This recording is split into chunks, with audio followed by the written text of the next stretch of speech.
ನಮಸ್ಕಾರ ಅಶ್ವವೇಗ ನ್ಯೂಸ್ಗೆ ಸ್ವಾಗತ. ನಾನು ಅಂಕಿತಾ ಜೈನ್. ನಾಡಿನ ಸಮಸ್ತ ಜನತೆಗೆ ಗಣೇಶ ಹಬ್ಬದ ಹಾರ್ದಿಕ ಶುಭಾಶಯಗಳು. ಈಗ ಹೆಡ್ಲೈನ್ಸ್. ಚಾಮುಂಡಿ ಪೂಜಿಸಲು ಯಾರಿಗೂ ಬೇಡ ಅನ್ನಲ್ಲ, ದೇಶ ವಿದೇಶಗಳಿಂದಲೂ ನಾಡ ಹಬ್ಬಕ್ಕೆ ಜನ ಬರ್ತಾರೆ. ದಸರಾ ಎಲ್ಲ ಧರ್ಮದವರಿಗೂ ಸೇರಿದ್ದು ಎಂದ ಡಿಕೆಶಿ.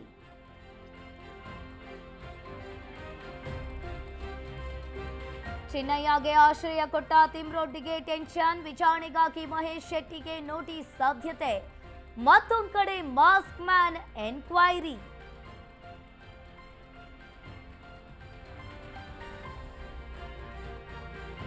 ಬೆಂಗಳೂರಿನ ಪರಪ್ಪನ ಅಗ್ರಹಾರ ಮೇಲೆ ಇಡಿ ರೇಡ್, ಕುಕ್ಕರ್ ಬಾಂಬ್ ಬ್ಲಾಸ್ಟ್ ಸಂಬಂಧ ಶಾರಿಕ್ ವಿಚಾರಣೆ. ಅಕ್ರಮ ಹಣ ವಹಿವಾಟಿನ ನಂಟು ಹಿಡಿದು ತನಿಖೆ.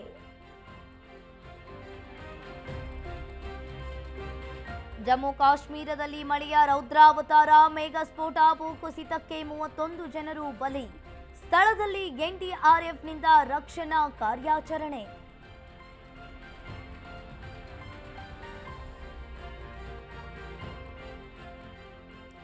ನಾಡಿನಾದ್ಯಂತ ಗಣೇಶ ಚತುರ್ಥಿ ಹಬ್ಬ ಆಚರಣೆ, ಗಲ್ಲಿ ಗಲ್ಲಿಯೂ ವಿನಾಯಕನ ಪ್ರತಿಷ್ಠಾಪನೆ.